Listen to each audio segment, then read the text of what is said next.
of being a woman who never treated herself differently just because she was a girl, of growing up in a family where she didn't know the meaning of the words women empowerment because she never felt she needed it. I think the first thing when I came to know that I'll be speaking over here is that I was actually cursing my stars because I know nothing about economics. I'm a science student, so I'll introduce myself. So you all know my name. I'm MANUSHI, and I come from a family of doctors, and I'm studying to be a doctor as well. I'm 20 right now, and I have been honored to be your Miss World for this year and carry out her duties. Growing up, I had a very normal childhood, like any Indian girl from a middle-class family would have. I got my education, I had my siblings, and then suddenly overnight my life changed, and now I'm here. So we just had a panel about women entrepreneurs, and I know the word entrepreneurs sounds scary because you start thinking about all business, which is something I don't understand. But I think being Miss World and being an entrepreneur is quite similar because you have similar goals. You want to bring change. I think change is something which is, to me, it's synonymous with being an entrepreneur. You love what you do, and you love risks. And being a Miss World is definitely about taking risks. Like, I came up here to speak in front of you, which was a very big risk for me. But I think most importantly, we don't let other people tell us how we're supposed to work or how things should be done. We take our own decisions. And I think all those entrepreneurs out there must congratulate themselves because it takes a lot of courage to do that. Women are doing wonders as entrepreneurs.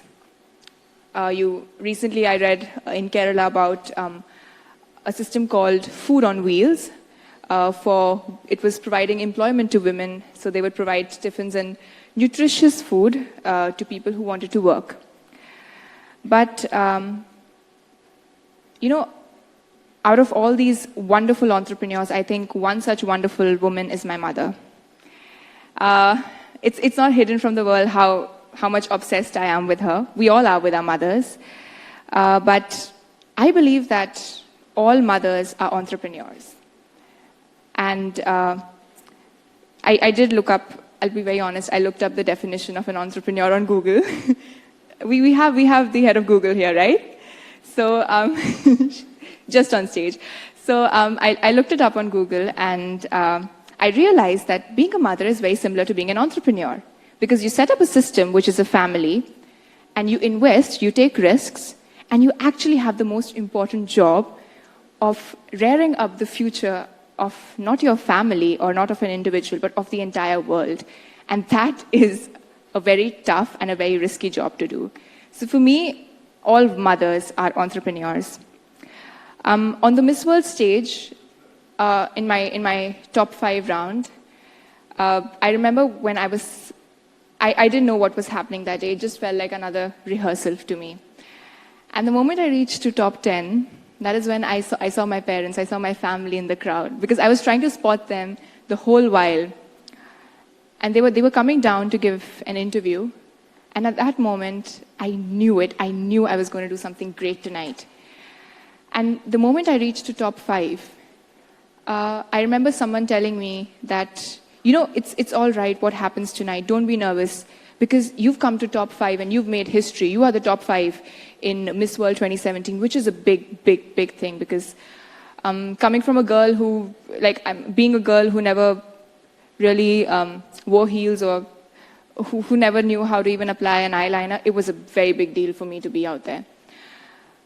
But the moment I saw my parents and I saw how proud they were of me, I knew that even if I don't walk out with the crown, I knew I was going to be a winner tonight.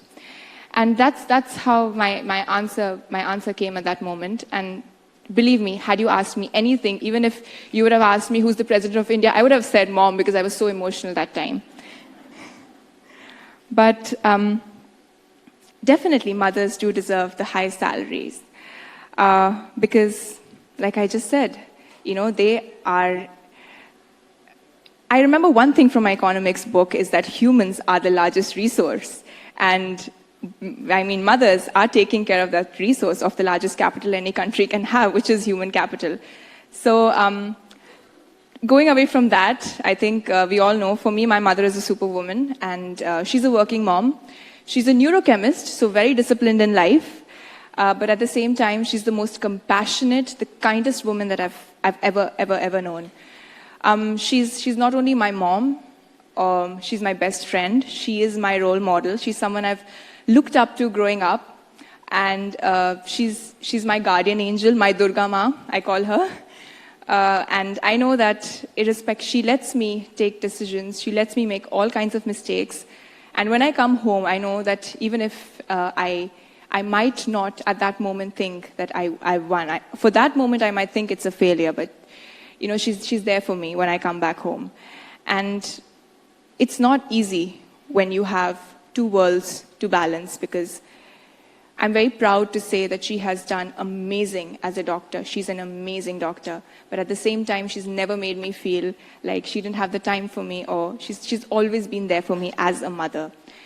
And this is something that a lot of women out there, all the women here have been doing, who are mothers as well.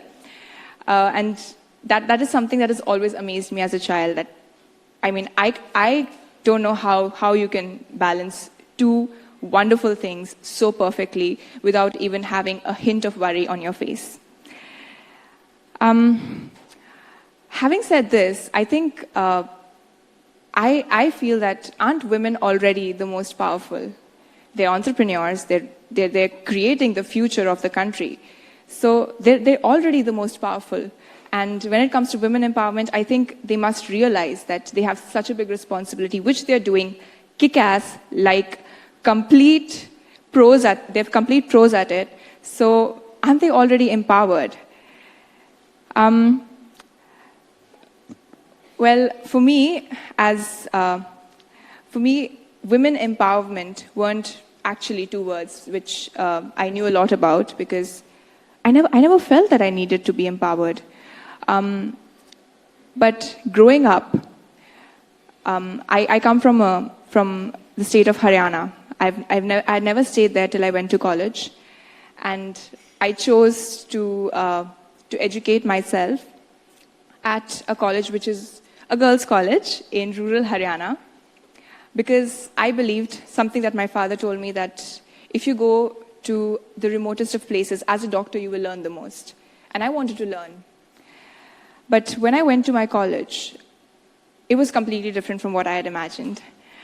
And that's when, as an 18-year-old, I had an idea to do something when it came to menstruation. Because at that point of time, all I understood was health. And I felt that, well, menstruation, if women are more comfortable about menstruation and we are able to take care of their hygiene, then definitely it won't boil down to diseases such as pelvic inflammatory diseases and your RTIs, and that could... RTI, reproductive tract infection, not the RTI you guys know. So that's how I started my project. And so in the local areas, they started calling it as Shakti when I would go. Because, Shakti, you all know that every woman is considered as a form of Shakti, and Shakti means power and to empower. And that's how, more than just a health project, it became an empowerment project for me. I showed the project to the Miss India team. They really liked it. It wasn't a project at that time, it was just an idea. I was doing awareness programs with the help of my parents. But after winning Miss India, you have something called as Beauty with a Purpose at Miss World. Beauty with a Purpose is the vision and mission of Miss World. That's what Miss World stands for.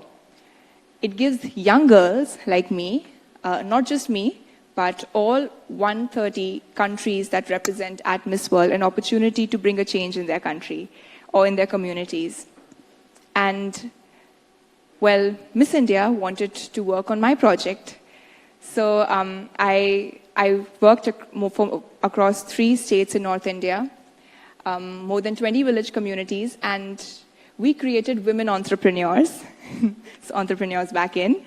So we encouraged women from the village to source sanitary pads from the Walmart. So I collaborated with Walmart India and a local manufacturer of sanitary pads.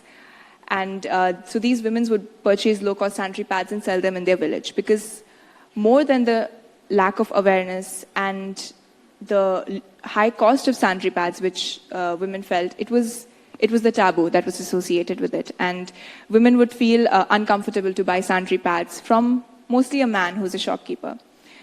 So that was my short-term project. I remember being shortlisted as a semi-finalist for Beauty with a Purpose at Miss World, which is the biggest award when you go for a Miss World competition. And I was looking at my project. 3.5 months I traveled across those states. It wasn't easy to go to these places. I went to a village where children didn't even have clothes to wear. So I could imagine that if they can't afford proper clothes, how can they afford sanitary pads? I mean, that's the kind of mentality that they have over there.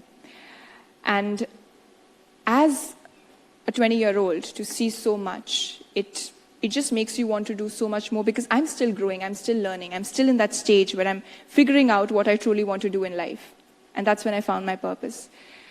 And in the top 20, there were amazing projects. But when I saw my project come up, I had tears in my eyes because I couldn't believe that I had done it, of course with the help of a huge team. And I won Beauty with a Purpose. And I'm very proud to say that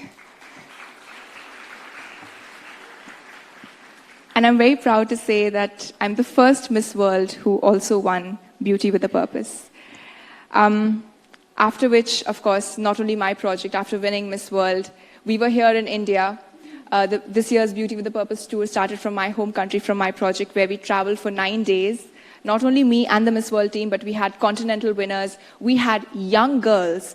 So they aren't politicians, they aren't powerful people, but they are just young girls, just like me. They're students, their daughters. One of them is still in school.